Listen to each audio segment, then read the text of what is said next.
Good morning. So here we go.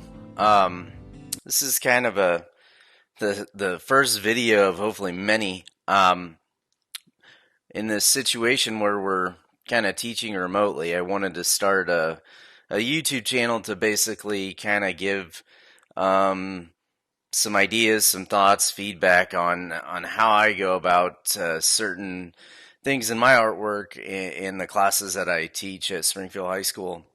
Um, so First off, how to start a drawing, and that's important.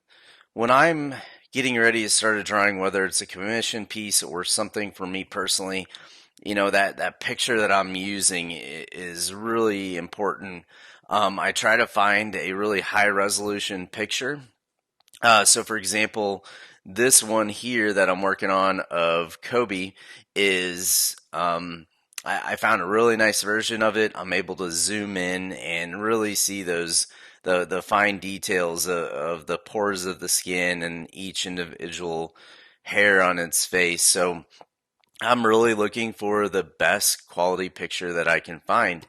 Now, if it's a commission thing from somebody like, they have a pet or a family photo, maybe it's an older photo, that becomes a challenge because sometimes those photos are blurry or they're pixelated. But at the same time, if that's what the client or customer wants, then you just got to make it work. But I usually am fair to them and I let them know that we I can only get so detailed with it. I don't want to make things up.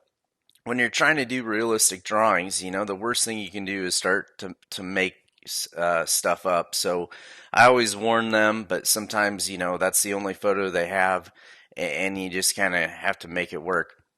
This is a drawing that you're going to see a lot of.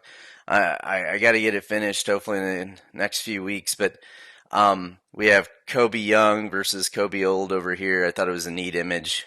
And once I find my picture, I have up here on the top left, I have a tablet.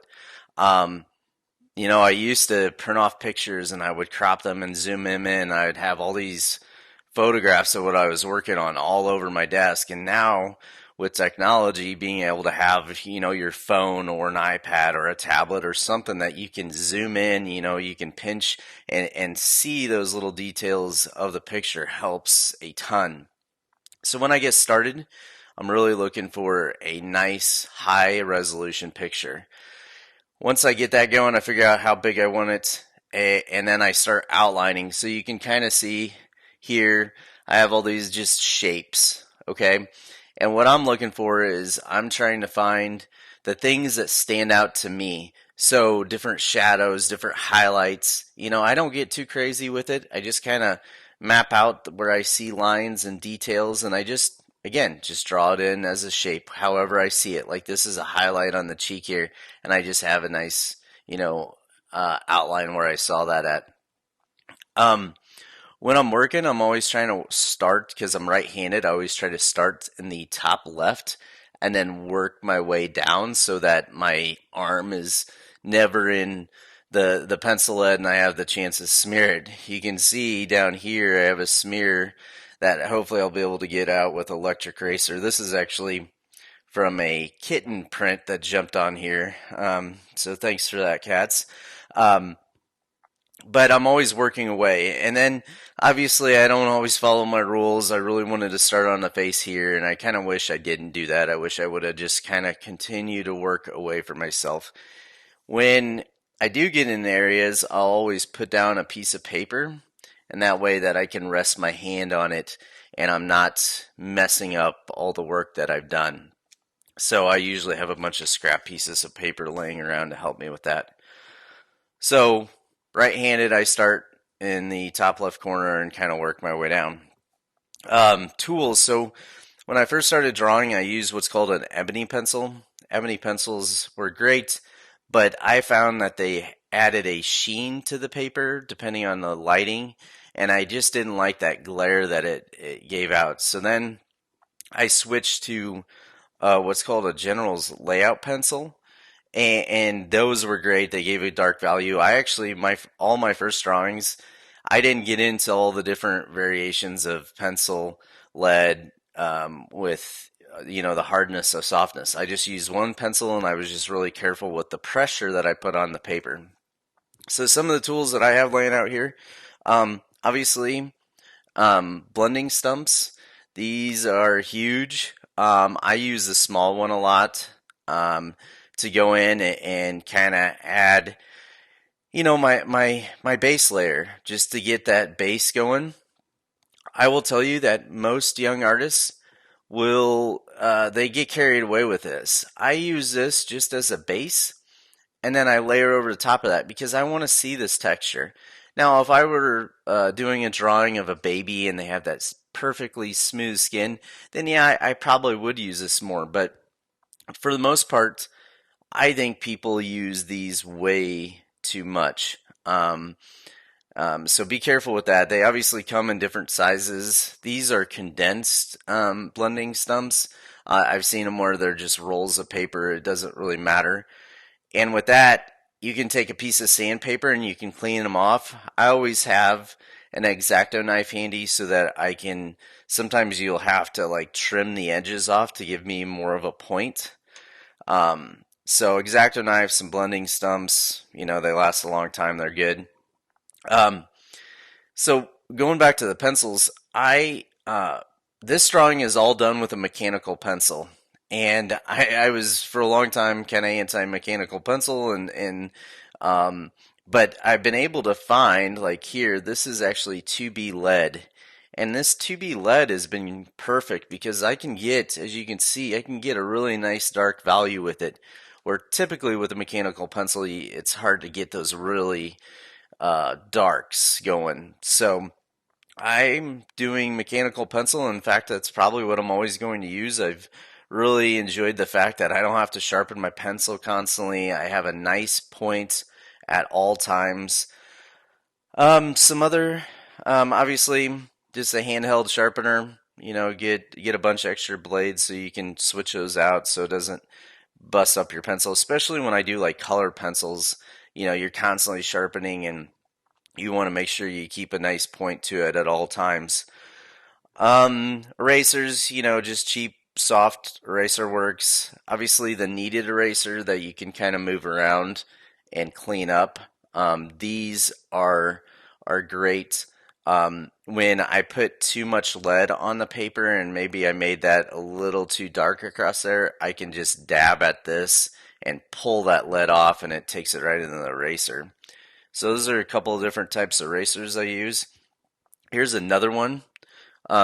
This eraser I can actually sharpen with a pencil sharpener, and it's nice. It gives you a brush so you can get those fibers off and not hopefully smear your drawing too much.